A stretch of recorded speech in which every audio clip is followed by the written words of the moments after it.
So, what if the US attacked Iran? It's a question that's been thrown around for years, but the answer? Well, it's a lot bigger than just a war. Today, we're going to look past the battlefield and trace the global chain reaction that could follow, all based on what top security and economic experts are saying. You know, for years, this exact question has been debated behind closed doors in the halls of power. But what would the fallout actually look like for the rest of us? How does a conflict thousands of miles away end up affecting the price you pay for gas, or even the stability of the entire global economy? Because the impact would be like dropping a huge rock into a pond. The ripples would spread out from the Middle East, and eventually they'd touch every corner of the globe. We're talking global security, the world economy, down to the prices you see every day. Everything is connected. All right, so to really get a handle on these ripple effects, let's set the scene. Our scenario, which is built on analysis from a ton of different sources, kicks off with a coordinated US military strike against several of Iran's nuclear facilities. That single event is our starting point. Okay, so let's start at ground zero. The most immediate effects obviously would be felt right there in the Middle East. This is where that first ripple begins to spread, creating massive instability right from the get-go. You see images like this, the physical destruction, and they show the immediate visible horror of a conflict. But you know what? They don't even begin to tell the whole story. Some of the most lasting damage would be stuff you can't even see. And that's because the environmental fallout could be catastrophic. According to the Gulf Research Center, when you destroy military and industrial sites, you could unleash this toxic cocktail of heavy metals and pollutants.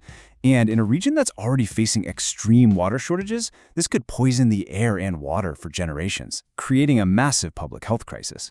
This quote right here from Caitlin Talmadge, it just nails a huge point. An attack like this would instantly redraw the map of power in the Middle East. With Iran's military capabilities knocked back, the whole strategic balance gets thrown out of whack overnight, leading to brand new tensions and fears across the region.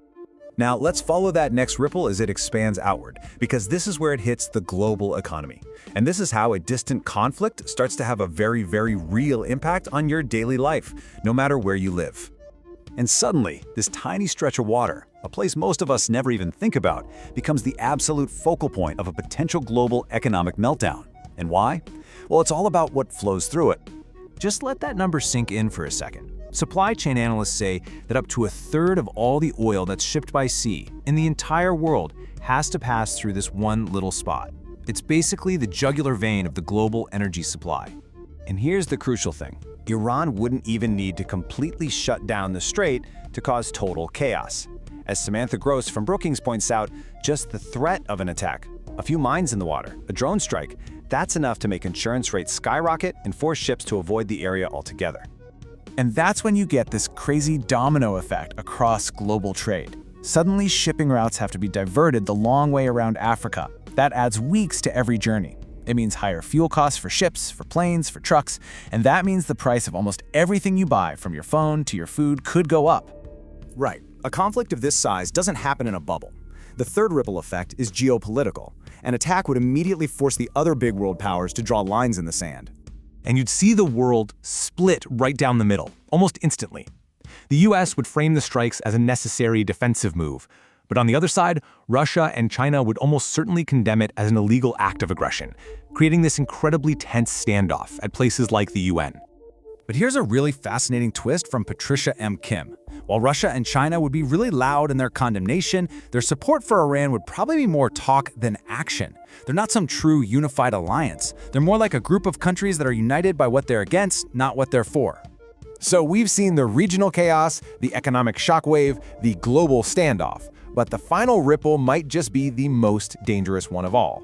This one is about the long-term stability of the entire world. An attack like this sets some really dangerous precedents. I mean, think about it. The US has to divert its military from places like Asia, which could embolden China. For a country like North Korea, the message would be crystal clear. Never, ever give up your nukes. And maybe worst of all, it could completely shatter the international agreements that were designed to stop the spread of nuclear weapons in the first place.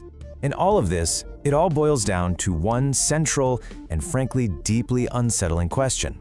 After all is said and done, does an attack like this actually solve the problem? Or does it end up creating a much, much bigger one? Experts are completely split on this. It's a true paradox. One argument says a strike sends a powerful message. If you try to build a bomb, we will stop you. And maybe that deters other countries. But the flip side is just as powerful, and maybe even scarier. The attack proves to other nations that without a nuke, you're vulnerable, and that could spark a desperate new arms race. So in the end, a military strike doesn't give you a clear answer. Instead, what it does is unleash a brand new, unpredictable era of global instability, where the old rules just don't seem to apply anymore.